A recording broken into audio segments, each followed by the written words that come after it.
Félicitations à PG Lang, félicitations à Defree, félicitations à tous les membres de toute l'équipe de PG Lang et de Kendrick Lamar et tout. Ils sont devenus la mi-temps du Super Bowl est des événements le plus regardés de l'histoire même du Super Bowl depuis 1969, comme on peut le voir un peu partout. C'est un très bel accomplissement. C'est un très bel accomplissement. Et toute cette vidéo, c'est pas une vidéo d'analyse et tout, parce que si vous voulez voir mon analyse que j'ai faite un peu sur le tube du Super Bowl, allez regarder la chaîne principale dans le lien que vous voyez là en bas. Mais c'est surtout un beau moment d'accomplissement sur un artiste que je suis depuis 2010. Et je remercierai jamais assez Yamba Yan de m'avoir fait découvrir le TD en 2009. Parce que ça a été mon point de départ avec ce truc la première chanson, le premier truc qu'il m'avait envoyé, c'était pas Kendrick Lamar, c'était Schoolboy Q avec Jhenéaiko, ce morceau-ci là. Et il m'avait dit, tu sais, en ce moment là, à Los Angeles, parce que je remets un peu le contexte un peu. À l'époque, à Los Angeles, c'était un peu mort. Il y avait des Crooked Eye, Bishop Lamont qui étaient protégés. Il n'y avait que deux games qui représentaient elle. Il n'y avait pas encore toute la scène de elle était morte depuis, on va dire minimum même 2002, hein. Minimum après Tupac là, c'était compliqué. Hein.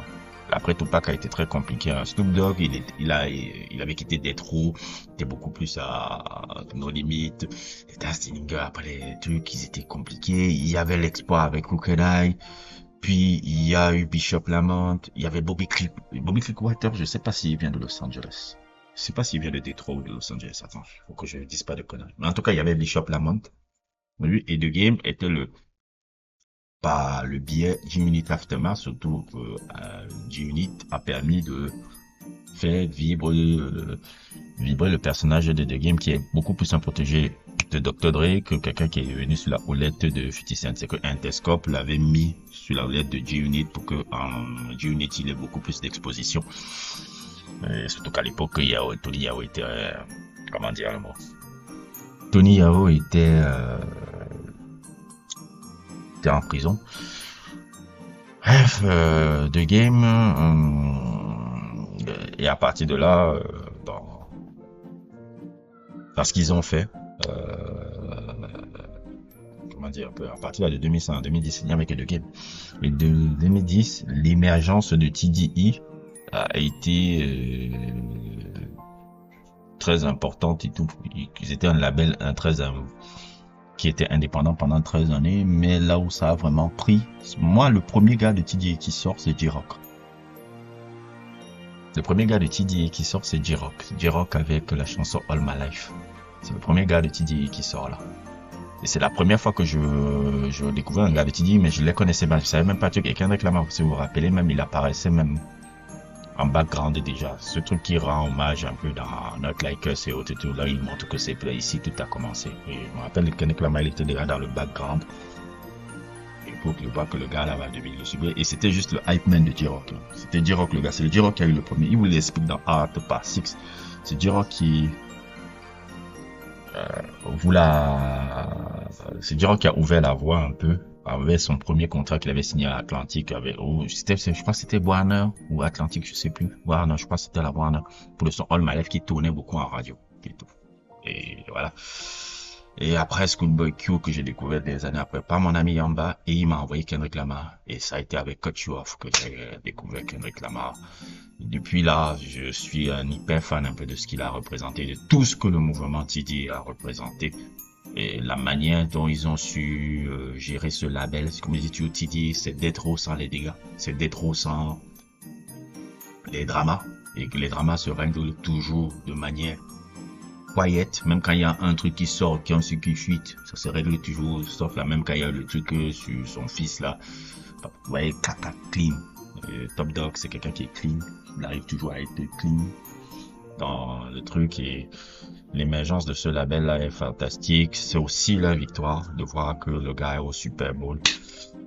C'est une victoire vraiment de l'intégrité de cette musique là. L'intégrité de cette musique au plus haut firmament de l'histoire de l'Amérique et symboliquement Kendrick Lamar a tué la pop star, la plus grande pop star de l'histoire de cette musique, qui avait détruit cette musique, qui était Drake. Et Drake, et avec l'aval de Universal et tout, et même si là aussi Universal aussi joue toujours son jeu, plus ou moins ils arrivent toujours à gagner, hein. Ils gagnent toujours à la fin parce qu'ils mangent aussi un peu là-dedans. Bon ami Basquiat mange aussi là-dedans, et ça me fait pas plaisir qu'il mange là-dedans, mais bon, c'est un mal pour un bien. Il y a un ennemi en commun. Et je trouve que c'est passionnant. Je trouve que c'est très passionnant, je trouve que c'est très très beau, je trouve que c'est magnifique de voir ça. Ça me rassure sur quelque chose. Je dis, quand tu as décidé de suivre une certaine forme d'intégrité, forcément, le temps va te, le temps va te, le temps va te récompenser. No shortcut, no, pas de sissogo. Tu fais le truc, tu cherches le succès. Même si tu cherches le succès, tu cherches avec le plus d'intégrité possible. Et Kendrick Lamar, quand il montrer ça, il donnait une leçon à tous ces rappeurs. C'est pour ça que la plupart des soi-disant OG rappeurs là sont très jaloux. Ils sont très jaloux parce que le petit a réussi là où eux, ils n'ont pas pu le faire. Le petit est en train d'essayer d'unifier la West Coast. Le petit est au Super Bowl et représente la culture hip-hop de Los Angeles et toute la culture hip-hop au Super Bowl devant le monde entier. Vous imaginez, on passe un son. La culture hip-hop aussi est représentée au Grammy avec le succès de Not Like Us, qui est une production de DJ Mustard fait sur FL Studio. Vous imaginez un peu ce que c'est d'être un producteur FL Studio qui fait des productions sur FL Studio et d'avoir une nomination 5 fois Grammy. Comment ça booste les gens et dit, ah mais les Mustard ont réussi, moi aussi je peux arriver. Un shift même aussi sur les commentateurs de la culture hip-hop qui sont maintenant, l'algorithme favorise maintenant les mecs comme Screwface, genre de Company Man, la résurrection un peu de la carrière de Touré avec Rap Latte qui fait avec King Green, Talk Crimes aussi qui sont là depuis des années et tout, et comment eux aussi ils ont pu avoir une reconnaissance encore cette année-là, qui sont des gars qui analysent le hip-hop et tout. Pour moi c'est mes maîtres, hein. Dans tous les trucs d'analyse, c'est mes maîtres, c'est eux que je suis et qui m'influencent beaucoup. C'est la récompense un peu de cette musique-là. Et je trouve, même si je l'ai dit dans mon sujet un peu de Super Bowl dessus, que je m'estime pas vraiment quelqu'un qui est l'essence du hip-hop, je respecte beaucoup l'histoire de cette musique-là. Et ce qu'elle raconte sur l'Amérique, et qu'est-ce qu'elle raconte aussi sur certains fils de l'Amérique qui ont été souvent rejetés, qui ont été les Afro-Américains. Et cette musique a une histoire forte. Il faut savoir respecter l'identité culturelle et musicale aussi d'une certaine communauté de peuple. Et quand tu vois André qui essaie de l'utiliser pour des moyens horribles comme il a fait pendant ces 15 dernières années, fallait dire stop à ça. En tout cas, félicitations encore à vous. C'était juste une vidéo de remerciement. Et j'espère que la tournée va rapporter énormément d'argent à tous ces gars, que tout va bien se passer en espérant qu'à Toronto, quand vous allez avoir votre date à Toronto, vous puissiez vous protéger. J'aurais bien voulu que vous n'alliez pas là-bas, mais bon, il faut encore troller le gars.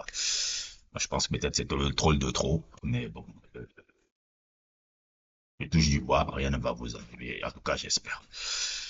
Merci à tous. N'hésitez pas à liker, n'hésitez pas à vous abonner à la chaîne du Sorcerer Live et aussi à la chaîne principale et aussi à notre chaîne Patreon qui est disponible là. On a quelques sujets qui sont disponibles là. Vous pouvez le regarder sur le lien. Les liens seront en description.